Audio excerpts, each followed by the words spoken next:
We're stuck in the house, so today we're gonna see who's got a bigger cage. Me or her?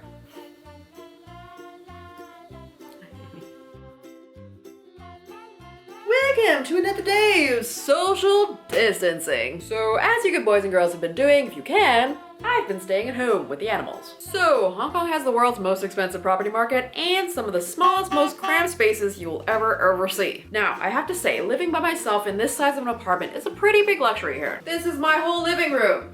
That's the front door. I really can't complain, but I do. It's really a pretty good setup that I've got here. Like the couple living across the hall, they have 2 grandparents, 2 kids, and the 6 of them live in an apartment that's smaller than mine.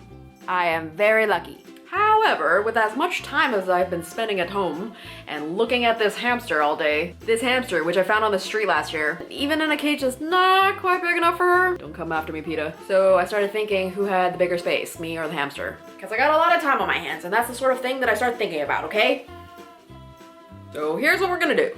We're gonna calculate the floor area, multiply it by the height of the house, and then I'm gonna measure myself as a brick, and then we're gonna do the same for my hamster, for her cage and her as a brick, and then we're gonna compare whose space is bigger in terms of their body brick. In today's game of who has a smaller cage, home. So I got all my measurements from like the official layout from when I moved in, and I already measured my ceiling, and that will be in a table over here. I'm not showing you how to do that because that's boring. Now to measure me as a brick. This is gonna be super rough because I'm by myself and it's really hard to measure yourself. Remember, I'm being a brick. So I'm gonna say like roughly width-wise, I'm about 50 centimeters. Look, 50 centimeters? Close enough. And I know I'm 163 centimeters, so don't need to measure that. All right, thickness. I mean, we're gonna just guess. How big are my boobs?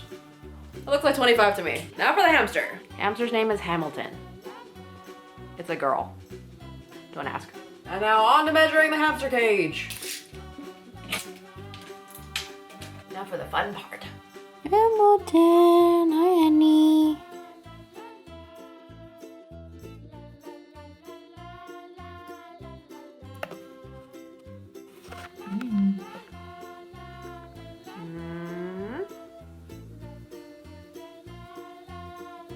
We're gonna try to measure this hamster.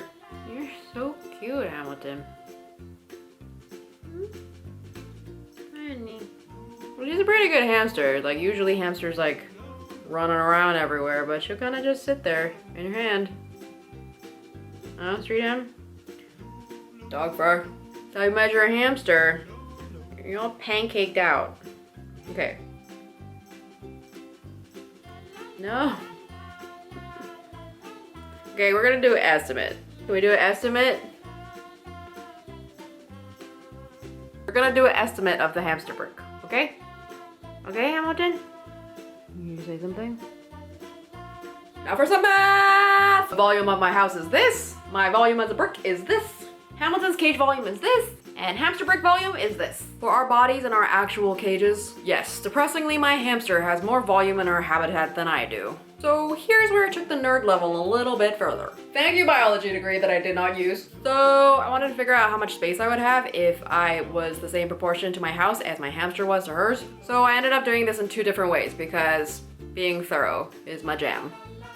So this is how much volume my house is, and this is how much volume I would have if it was the same proportion as my hamster and her cage. But we have different ceiling heights.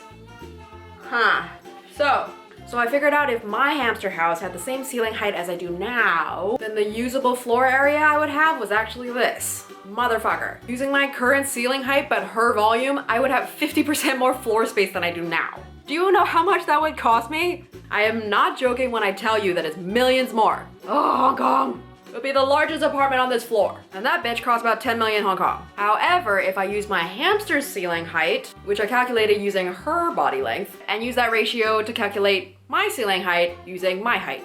Is this too much?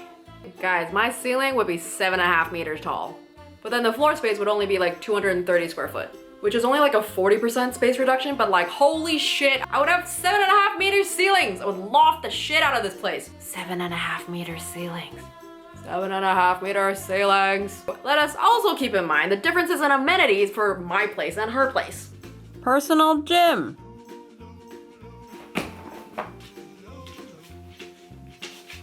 That's not the same.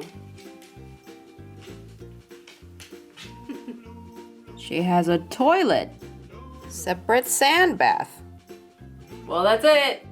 She has one bedroom and a mushroom house. Now this is a bedroom because the bed takes up the whole room.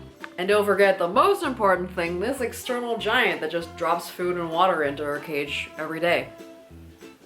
I need that right now. I hope you're happy, you little fluffer nugget. Your house is worth like 10 million hamster bucks. You don't even pay any rent and I saved you from being eaten on the street. Well, that's it for me as I leave you on a rather depressing note about the size of housing in Hong Kong. I hope this colossal waste of time has been a little bit of entertainment for you in these hard and trying times. You can help me click that like button, and if you don't mind my face so much, you can click that subscribe button. But what else are you doing right now anyway? You're stuck at home, watching my face.